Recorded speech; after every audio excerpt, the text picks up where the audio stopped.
Hello, everyone, and welcome to another edition of Mormon Stories Podcast. I'm your host, John DeLynn.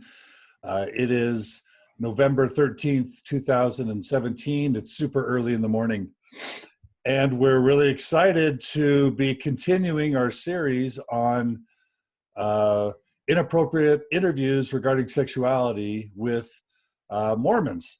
And we've interviewed 7 people so far, and last Wednesday, we hope to be able to do an 8th interview, but we ran out of time. So this morning, we're going to be interviewing Isabela. That is not her real name, and we will not be showing her face.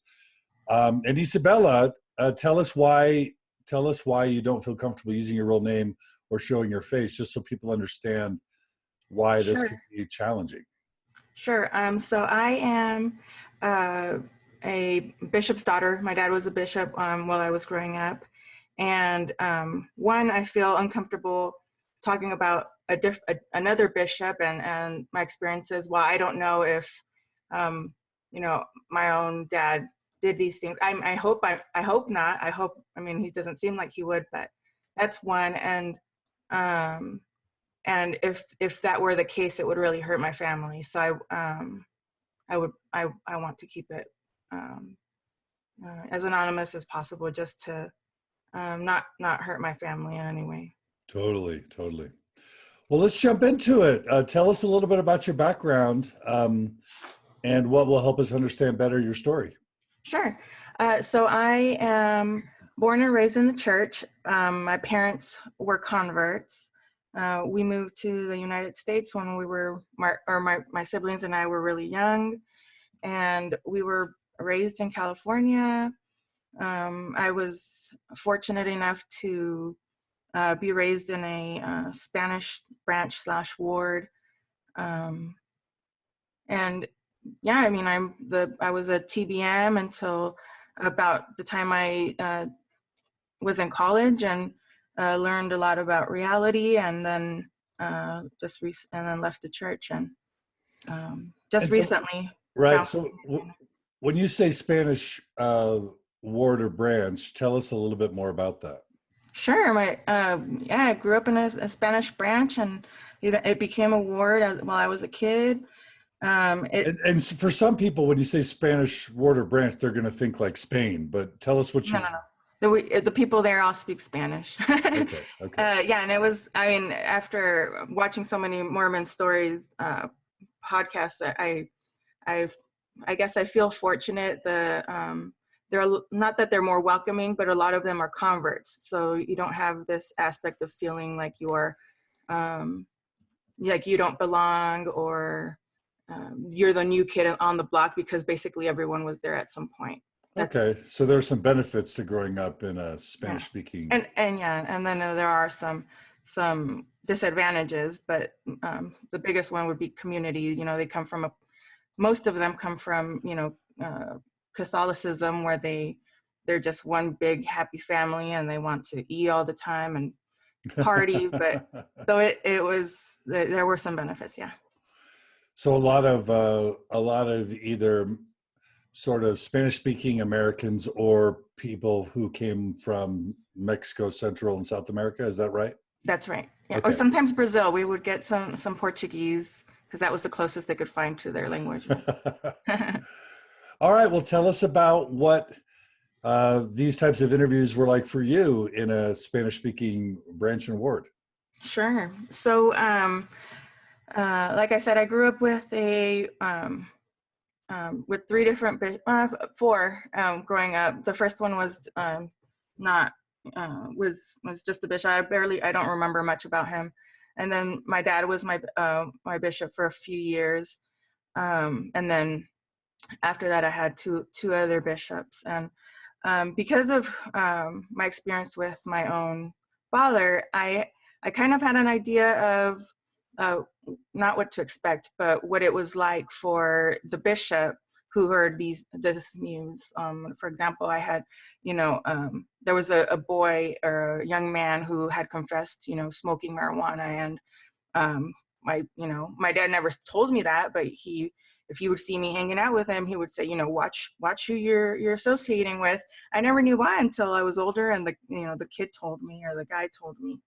But so while my dad was bishop, I had an incident where my brother found me petting with one of the young men in the ward, and I was nervous. I didn't want my dad to know, and so I begged him. Can you hear me?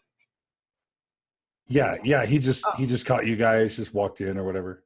yeah, he walked in. It was, Okay. it was horrible, but I was Yeah, that freaked would be out. terrible.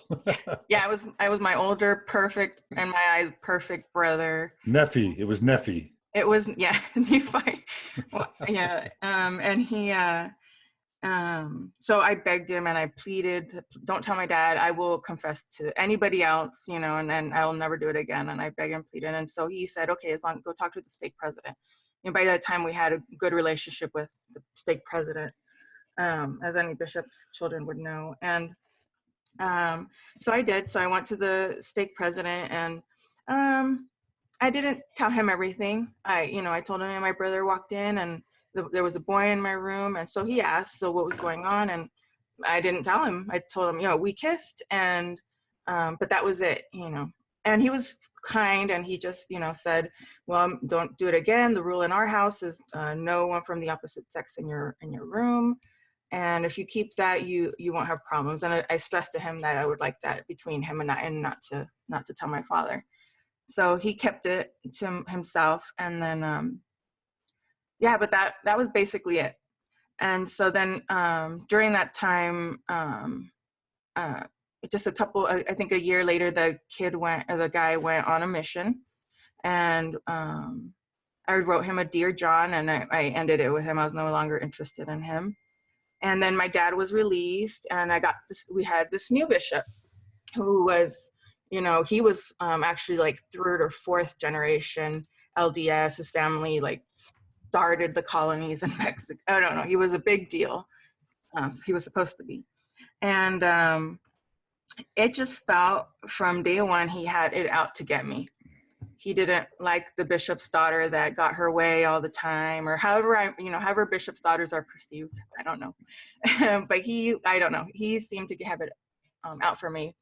For example, he would teach our classes a lot during Sunday school. He would randomly jump into our classes, and I wasn't rebellious, but I'm the type of person to correct you if I feel like you're giving us wrong information. And he didn't like that. So one day I think I really got to him, and he called me in his office, and he says, you know what, your behavior in Sunday school is inappropriate. I said, okay. And he says, I'm going to take away your dance card. And I said, my dance card? That's odd. Like, I knew that wasn't protocol. So I told him he couldn't do so. He still did.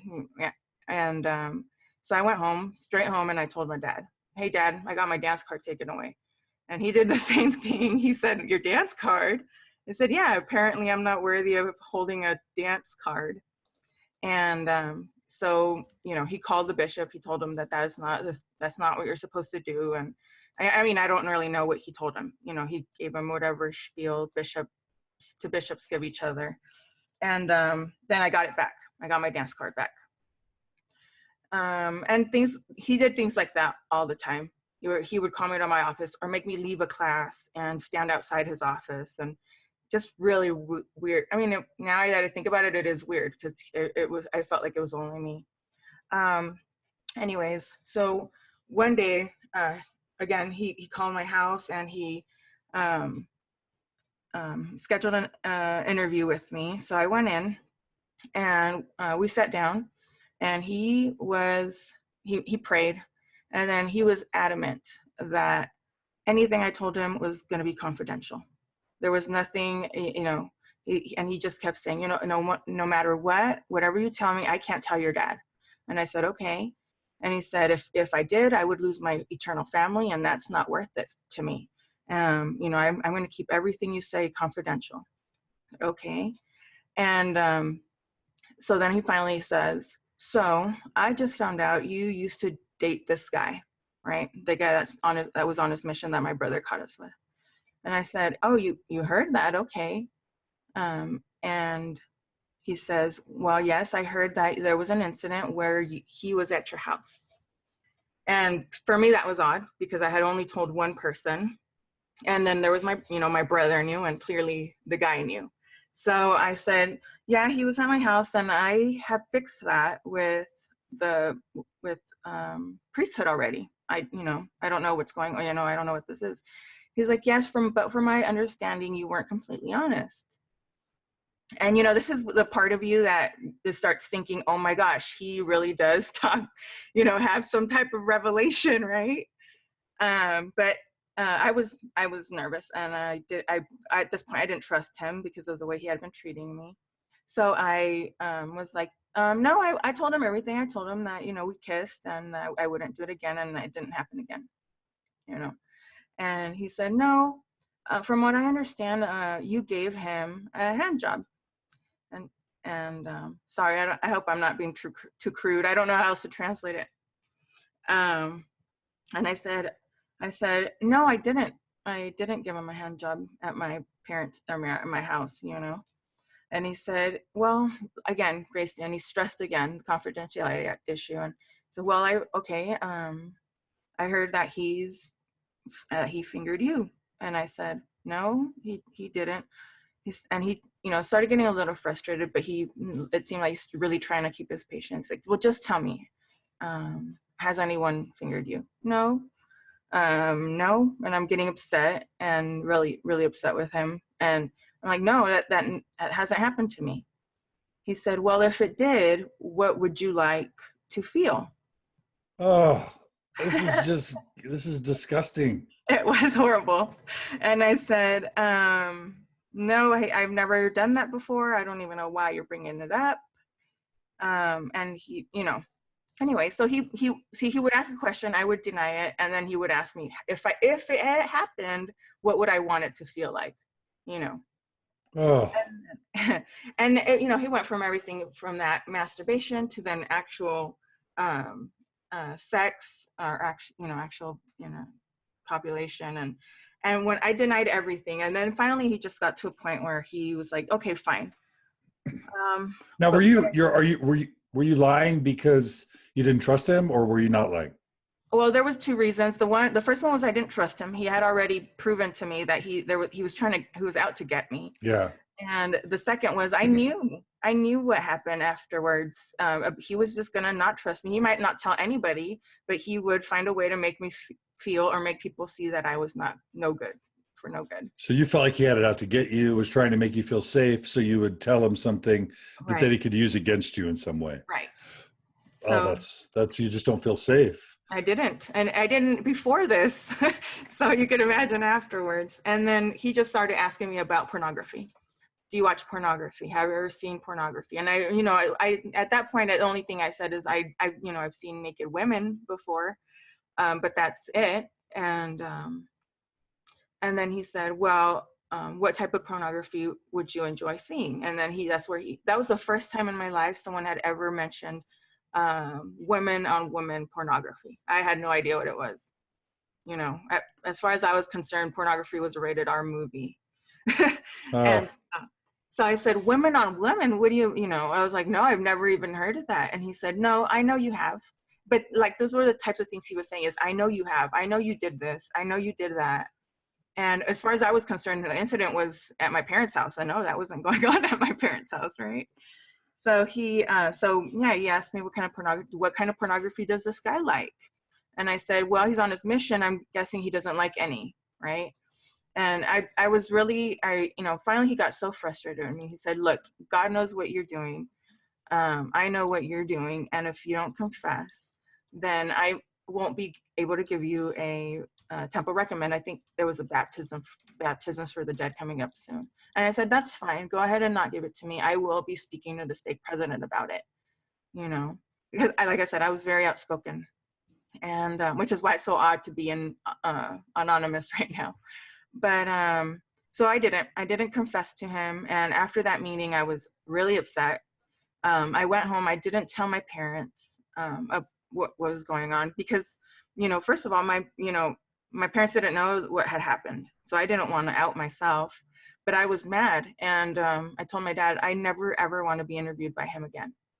And my dad says, excuse me, why not? And I said, I don't want to. I don't respect him. I know he's not a man of God, which I might as well have said I was going to throw babies off a cliff, because it just insulted my father's authority.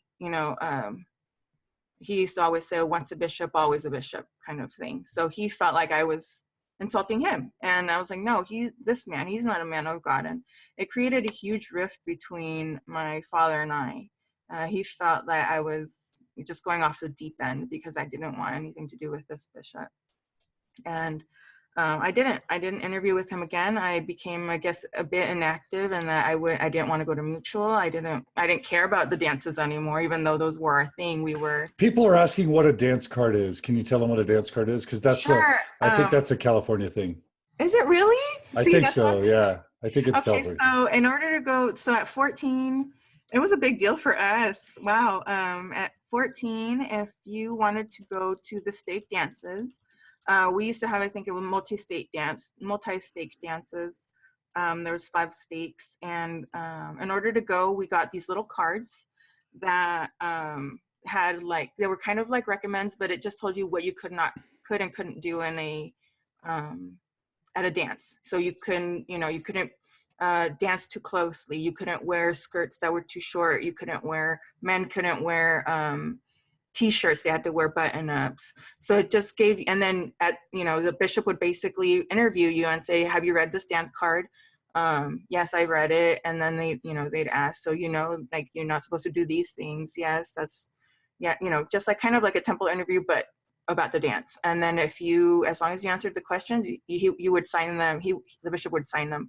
And the way it generally worked, the way my dad did it is he would get all the young women, 14 to 15 together, so all my maids, and we'd all sit down in his office, and everybody's read this. Does anybody have any questions? So if one girl said, yeah, I don't understand why I can't wear a tank top, then he used to tell us, then he didn't have to sit there and have to explain it. He actually also had the my maid's leader with us at the time, because he didn't want to be the one who had to have to explain because your boobs are showing, right?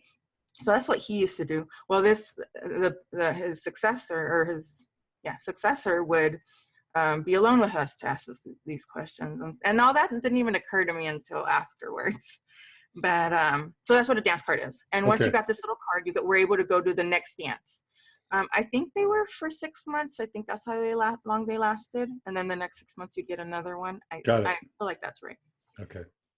But that's what a dance card is. So thank you for explaining. Randy says it's an Arizona thing too. Oh, okay. So it looks like it was wherever outside of Utah, maybe Utah, but where there's a lot of Mormons. In Houston, growing up, we didn't have a dance card. So. Oh, okay. Yeah, that for us, that was the coolest thing ever. And we all rolled up, and like 14 people deep to the stands, and we were the life of the party. I feel like we were the life of the party. But anyway, but yeah, because of that, at that point, I didn't even care. I didn't want to go to those dances anymore. I didn't want to do anything, because as long as I didn't have to meet with him, I wouldn't do it. Then about a year later, which is why I feel, not that it didn't affect me, but that it didn't scar me or make me feel shame afterwards. About a year after that happened, he was excommunicated for having an affair with another woman. The bishop was? Yes, the bishop was. Holy moly. Yeah, he had an affair with another woman, and it was obviously, it's just interesting to see things through, to see things through your priesthood family. My dad was on the high council that excommunicated him. So for us, we were just wondering why my dad hadn't showed up to church the whole day. And then the next Sunday, a different bishop gets called by the stake president, who had been at every activity for that whole week. And then we find out that he was excommunicated. We didn't know why. I didn't even know why for probably another 6-7 months. But when I found out why, I felt vindicated. I said, this guy was just a pervert. He wanted, porno ideas to go watch with this other woman. That's what my mind was telling me, right?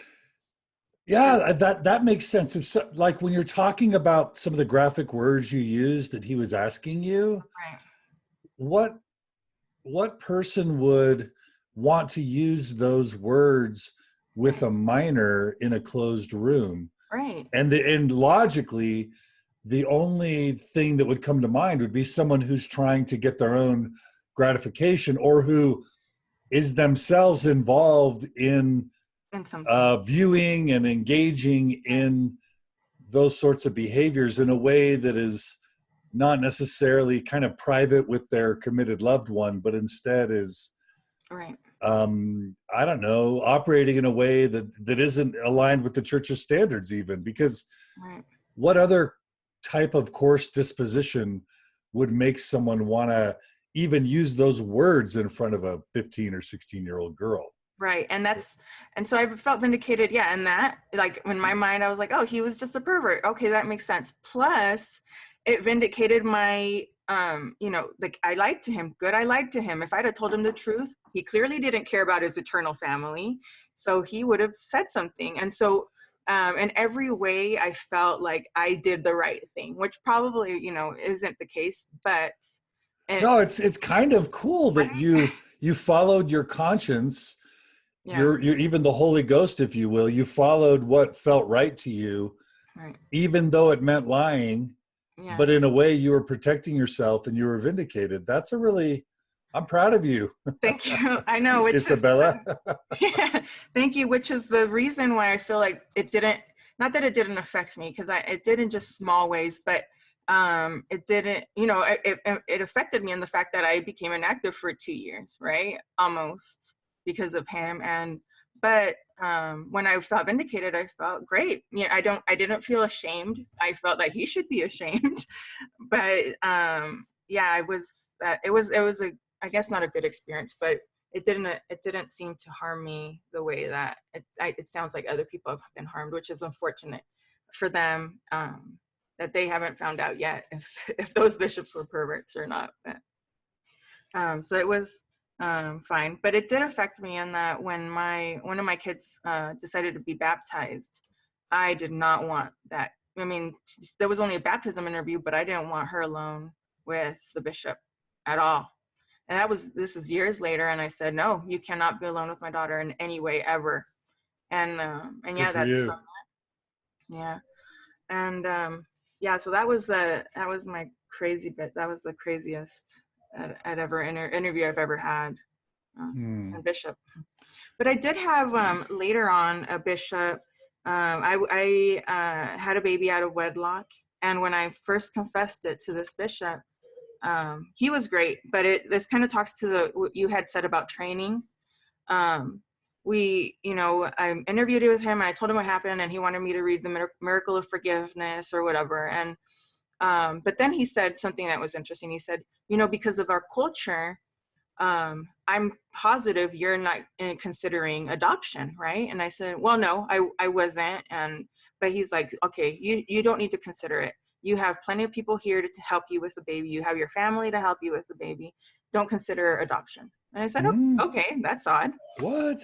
Right. Because it's our culture, it's almost taboo for Hispanics to put up their baby for adoption, right? Hmm. And so that's what he said. And next week I got a phone call, and he called me in his office. He said, so the stake president reprimanded me.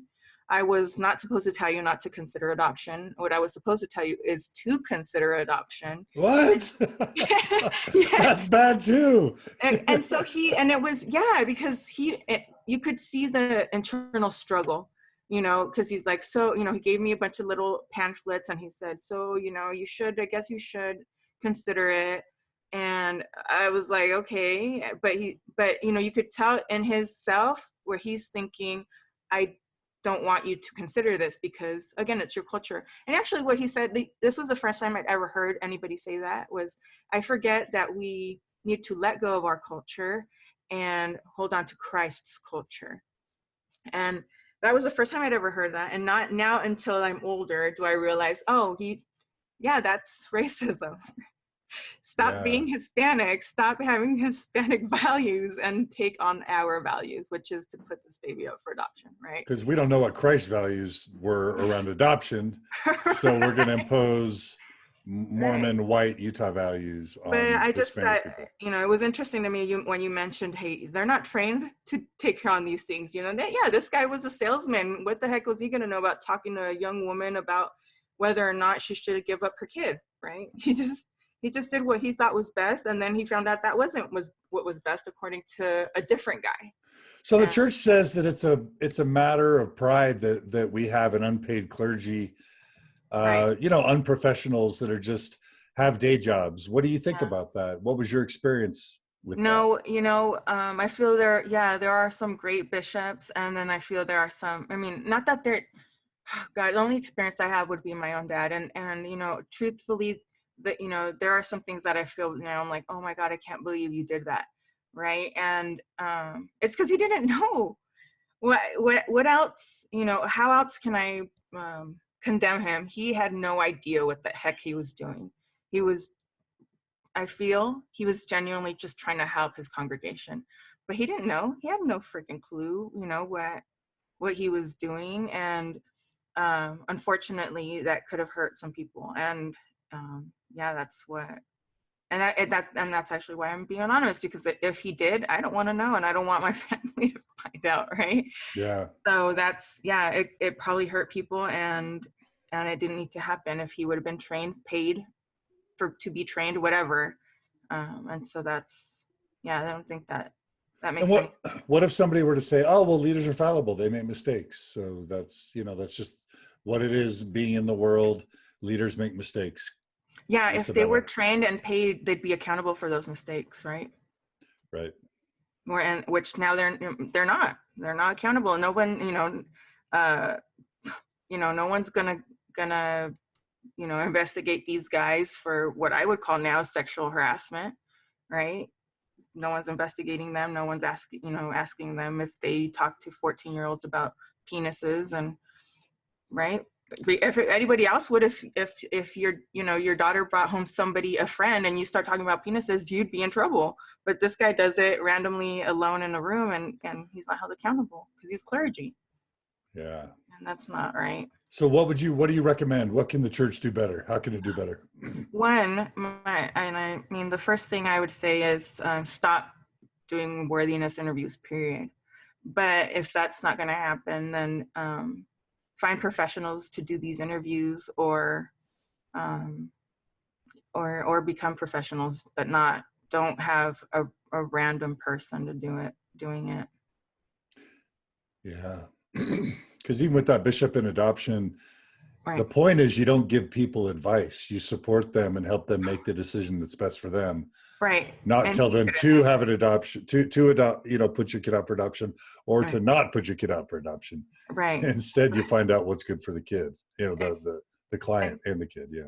Yeah. If you'd have been professional, or if you'd have been even just trained a little bit, he would have been able to give it to me in words that were less advice and more counseling, but he didn't know how to do that. Yeah. Well, Isabela, I know you got to run off to work, but I really appreciate you telling your story, and I want to have you back if you're willing to tell more. We kind of want to do a series on growing up in Spanish-speaking wards or branches. So if you want, maybe we'll. I have a ton of stories. Maybe we'll do that, because that would be fascinating. Yeah. And we wanted to include you on the Losing the Lamanites series, so we'll have to extend that. Right. Sure. Whenever. But thank you so much for having me. And thank you for listening, whoever did at this time. No, we've got almost 100 people. So all right, 100 people. Yeah. Isabela, you're awesome. And let's have you back soon. Sure. Drive safely to work. All right. Thank you. Thank you again. Thanks, Isabela. Take care. And everybody listening, thank you so much for tuning in to this early morning Mormon Stories episode. Please check us out at mormonstories.org. And thanks for your comments and questions. We really appreciate your feedback and questions that help make these interviews more interactive.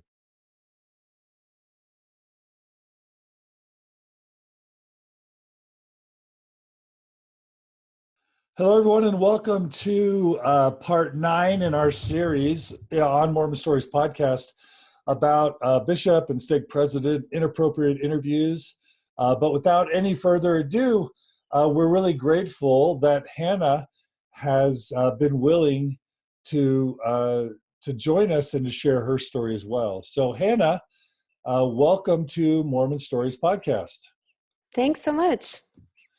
Yeah, so this is a sensitive thing to talk about, and you're willing to actually use both your name and your face. So I just want to thank you ahead of time for your courage. Yeah, it's pretty scary, but I'm excited to do it. Well, we've got lots of people joining us. We've got people from Wisconsin, Arizona, Palmyra, New York, Las Vegas. People are joining us from all over. So we're getting a good crowd. So without any further ado, how would you mind kind of sharing, just to begin with, a little bit about your kind of Mormon background prior to when these interviews began? Sure. So my main name is Hyde. Orson Hyde is my great uncle or something like that. So my father's side of the family, very long history of Mormon. My mother was a convert. So, and I'm the youngest of 10 children. So I grew up very strong in the church. I grew up in Boise, Idaho. I guess I could say that I could count myself lucky that I actually, as a child and as a teenager, I was never specifically asked about like pornography or masturbation. But because of some of the lessons, so in young women's, we would, if we ever even mentioned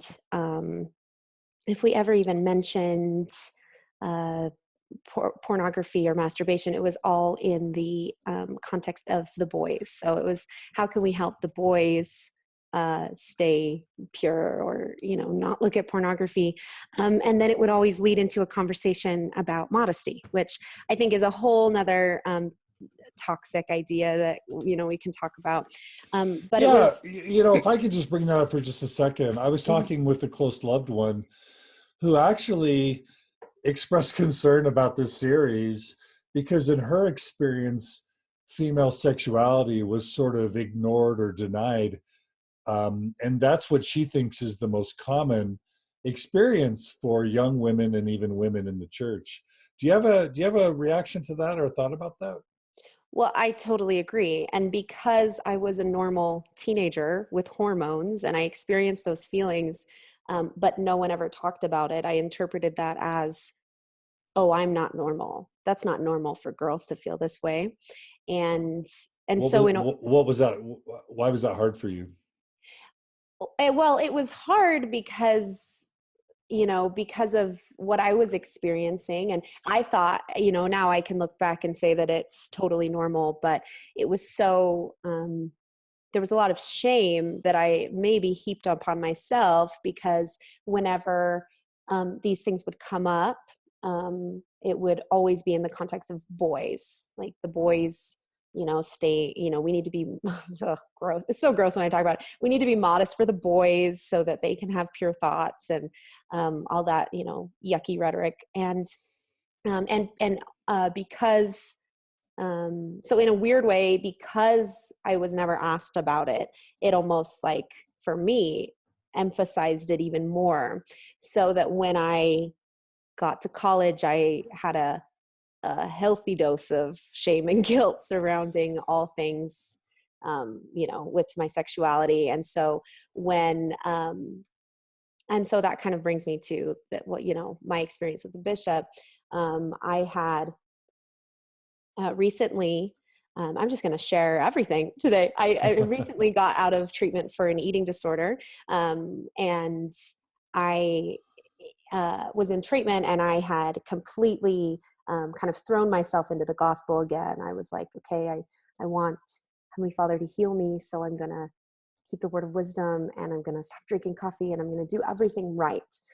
And so I thought that God had healed me, when really I had a really great treatment team. So that's probably what happened. Mm-hmm. But I left treatment and went to BYU just so like motivated, but also there was still a lot of shame because I'm such a perfectionist. So, not only with, masturbation and things like that, it was me, in all aspects of my life and all aspects in the gospel. It was just anything I did wrong was just the worst thing.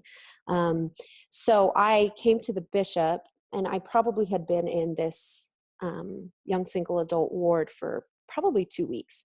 I moved in to my apartment, met my best friend in the whole world. Love her. I'll probably send her this video. But I felt prompted to go to the bishop and confess to him that I had looked at pornography it was probably about a year before. So it had been a really long time. I had gone through the repentance process on my own. I really felt like I had experienced a change of heart through my time at treatment, through this repentance process. I felt like a completely different person. But I knew that that's what you were supposed to do. You were supposed to confess these sins to the bishop. And so I went in, and I remember sitting there, and I had not even spoken the words pornography out loud. I had never even said it out loud. And so I was like shaking, I was literally shaking. And I remember telling him that I felt like a big pile of sin, that I just was so unworthy, which is really sad when I think about it now. And so I told him, well, there was one time, like, so silly when I think about it. There was one time a year ago that, I looked at pornography, and he proceeded to ask me a lot of surprising questions like, well, what form was it in? Was it videos, pictures, stories? What was happening in these videos? Did I masturbate? How long did I look at it? It was just so many questions that I think he could tell that I was uncomfortable. I was kind of like squirming in my seat and getting really nervous. And I think he got a little, I don't know if he got like kind of frustrated, like I wasn't being honest, but he said to me, "And I just need to know if you were looking at hardcore porn or not." And I can honestly say I didn't even know what that meant. So I was like, no, probably not. I just shrugged my shoulders. I don't think so. And I don't know if he didn't believe me, or if maybe this was his policy. Like we've talked about, everybody kind of has their own philosophy, every bishop. But he made me not take the sacrament for about a month. And then I can't remember if he wanted to meet with me once a week or every 2 weeks, but I met with him frequently after this. And it just, to me, added so much shame. That's the word of the day for my story, because it added so much shame to me. And so I would go to church and not be able to take the sacrament, and that was terrible. And to me, it kind of like emphasized that this is not normal, and this is very serious, and you've done something seriously wrong, and this is, it's just terrible. And what are the hard parts about not taking the sacrament at church? Just to be explicit. Oh, that everyone sees what you're doing. And especially I think when you're sitting next to your family or when you're in a YSA ward, I feel like you can't escape. Someone passes you the sacrament, you just pass it on through. Everybody knows. It's and like kind of like a scarlet letter. Yeah. And so it made me not really want to go to church. But at the same time, I knew that's what I needed to do to fully repent and become clean and, remove all this shame and this sin that was causing me so much pain. And so, I did all of that, and I became, I don't know, I did everything I was supposed to do, and I felt better. And fast forward about a year later, I was engaged to my husband, and I had come in to see him, and I was in to confess, I'm not joking, passionate kissing. Nothing bad, which makes me laugh now, but also makes me kind of sad that I felt like so guilty about that I needed to go talk to the bishop. So I talked to him, and he was concerned. He was very concerned. And so he wanted to like meet, I think he wanted to meet me every week, and then me and my fiance every other week. So he wanted to see us every week, to check in on us, you know. And about a month later, maybe about a month or 2 months later, I came in again to talk about the same thing. And, you know, just normal stuff that, you know, me and my fiance had gotten a little too close. And the bishop kind of got quiet for a second, and then looked at me and was like, "Do you think you have a sex addiction?" And I remember, like, I mean, immediately I was like, no. I was so shocked that he would ask this, but I just remember it almost felt like just my whole body, just like shame, just washed over me. I was so humiliated.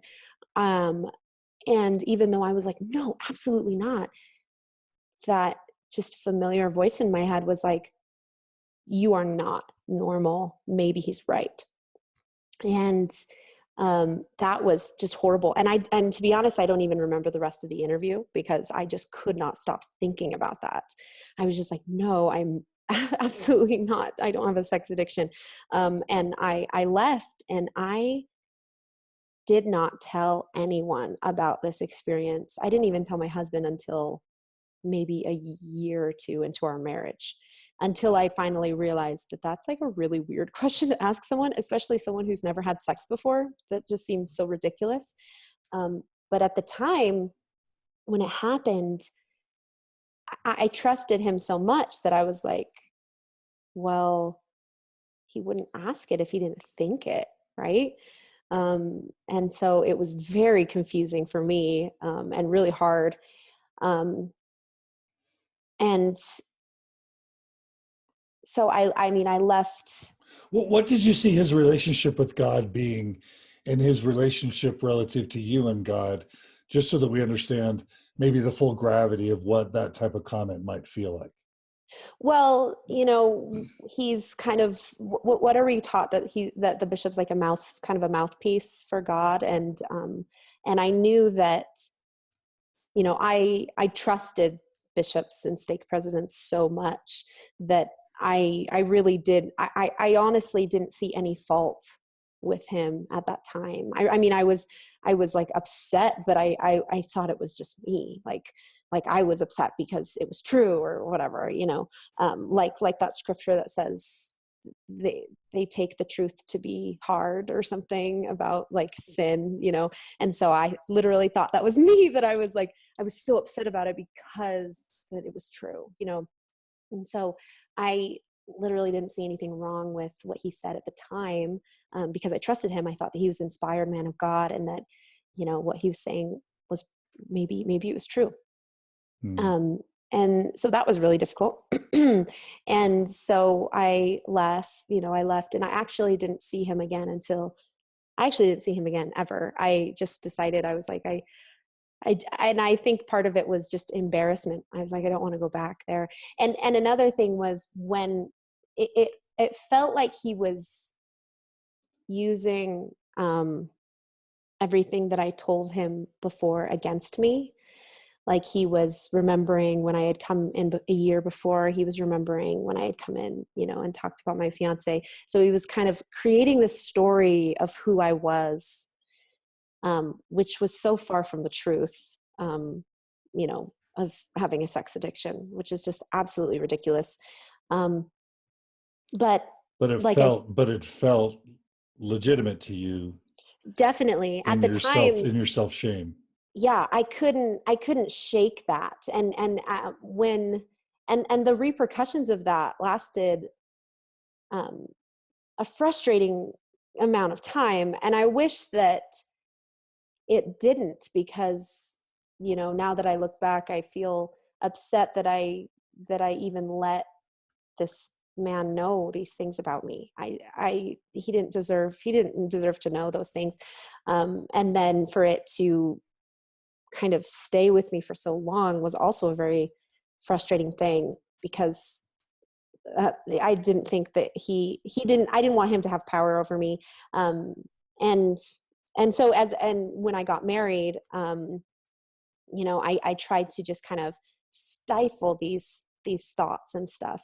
But I think it's really ridiculous, difficult for men and women, but women especially, growing up in the church and just learning that, first of all, women don't feel sexual desire, and they shouldn't. It's kind of like that's so wrong, and then also, we're taught, like, don't think about sex, don't talk about sex. Like, it's just so taboo that all of a sudden you're married and everyone tells you that to have a happy marriage, you're supposed to have sex all the time. It's just confusing. And so I found that I was like trying to do, excuse me, I was trying to do what I was supposed to do. I was trying to have this healthy relationship with my husband, and yet these like shameful feelings kind of kept coming forward. And that was really frustrating, because I was just like logically, I was thinking, there's nothing wrong with this. I'm married. I made it to the temple somehow, there's nothing wrong with this. And yeah, I couldn't shake these feelings of shame. And I kind of think back, and like my entire, I guess since I hit puberty, every time, anytime that I did feel those feelings, it was always hand in hand with guilt and shame. So it was almost like I didn't know how to experience healthy sexual feelings without feeling wrong and shameful and guilty and all that stuff. And so that was a huge thing that I needed to kind of unload. They were so heavy. I had to get rid of this, this stuff. And it took a long time. And I felt like, I didn't quite, when I was first married, I don't feel like I quite processed what was happening. I just stifled. I just swallowed it. I was just like, just ignore it and it'll go away eventually. And then when, earlier this year, when my husband and I left the church, it felt like this huge resurgence of these old shameful feelings. And I was so confused, because it had been a long time. It had been like 4.5 years since my conversation with the bishop at this time, or, since the last time that I felt like before I was married, I guess is what I'm trying to say. And so I was so confused with why are these feelings coming back up? And I think it's just because I swallowed them for so long and just said they'll go away eventually. And I didn't actually look them in the face and say, okay, I have these, I'm holding on to these yucky emotions. Why are they here? And how can I let them go? How can I like leave them, behind? Yeah. So that kind of brings us to today. Mm-hmm. So if you had to kind of summarize maybe what the church shouldn't do as it relates to women and sexuality, what would you say, just to kind of summarize? And then let's just say the church felt like it needed to be involved in the sexuality of its young women. What would you want the church to do? Does that make sense? So what should it stop doing and what should it start doing? Right. Well, I think the first answer is in a perfect world, these interviews wouldn't happen. Right. But I think that's not going to happen. I think that they will still happen, especially for people who are at least over 18. Right. But I think something that's important, and I think that has not been emphasized, is that the repentance process is totally personal. And so the fact, maybe, if I felt like I needed to confess this to the bishop, I feel like that should have been it. I don't think that there should never be like someone not believing you that you're telling the truth. I think that's so harmful. That you come in and say, I need to confess this, or they ask you a question, and it just needs to end there. Whatever you say, this is your repentance process.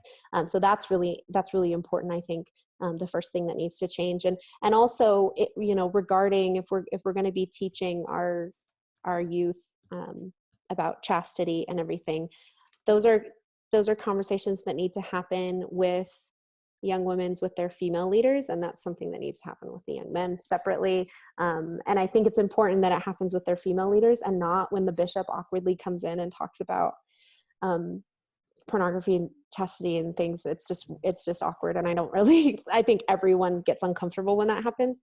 And so I think that like if that's a conversation that can happen with the female leaders, and in addition to that everyone feels comfortable and okay talking about it. I don't think, maybe, I've heard of amazing female leaders that have talked about it, and that's great. I think that for the majority, and at least in my experience, that was not the case. I think they were just like, we're just not even going to touch this. We're not even going to talk about it. Or maybe even worst case scenario, they thought, we don't need to talk about it, So some of the things I've heard you say include maybe these interviews shouldn't happen. If they do, instead of focusing all the negativity and shame. Oh, sorry. One thing you mentioned was your repentance being between you and God, and no leader being able to sort of question or attempt to insert himself between you and God as it relates to your sense of repentance, right?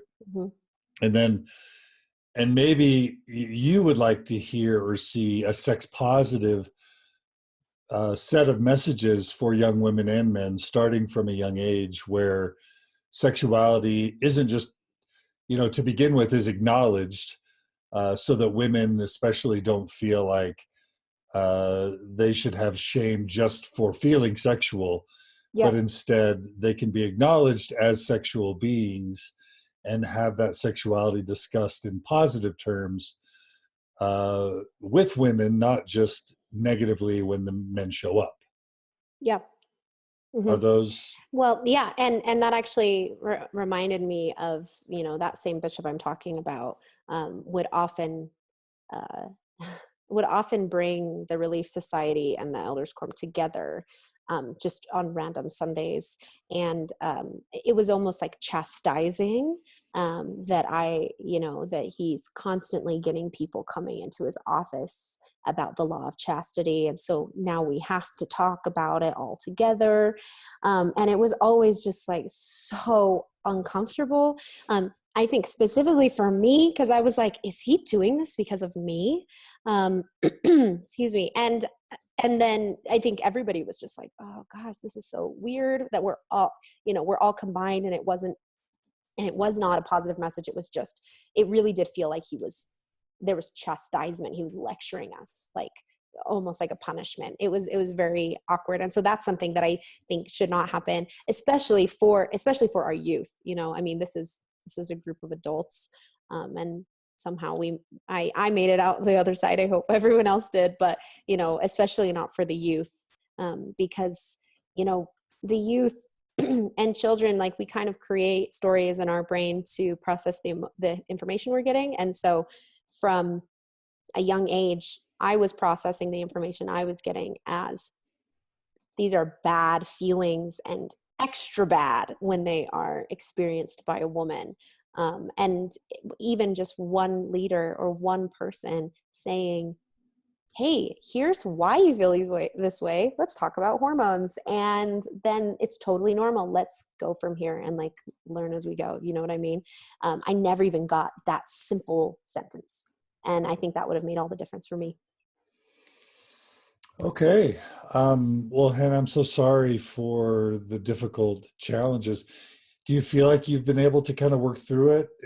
Do you have any hope to offer? And for those who maybe have been through similar things, is there a way to a healthier place that you found? And if so, kind of what has been that path for you?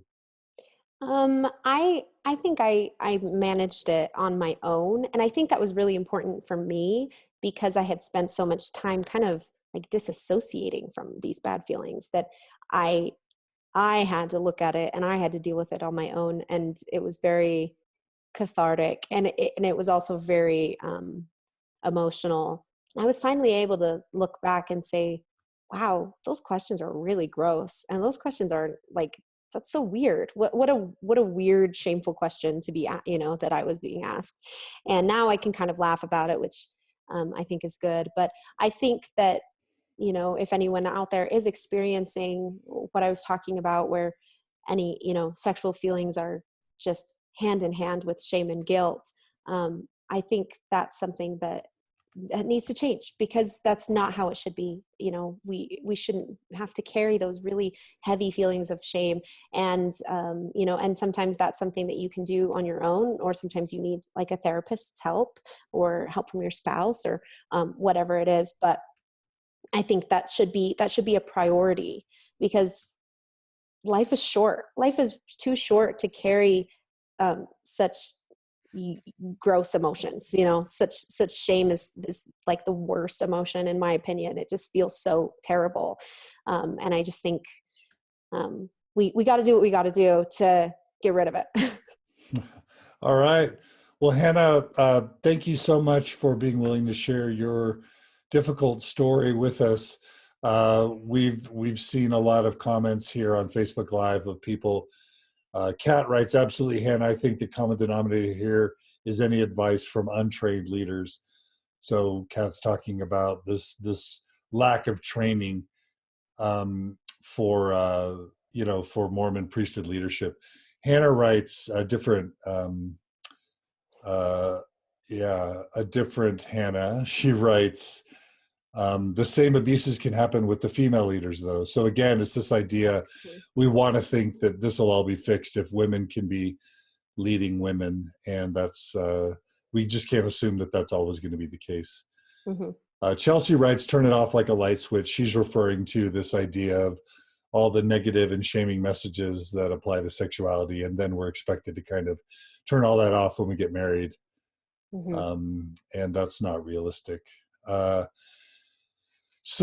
then a lot of people are just surprised at the level of guilt and shame that you experience just for kissing, which is normal and healthy, right? Mm-hmm. Yeah.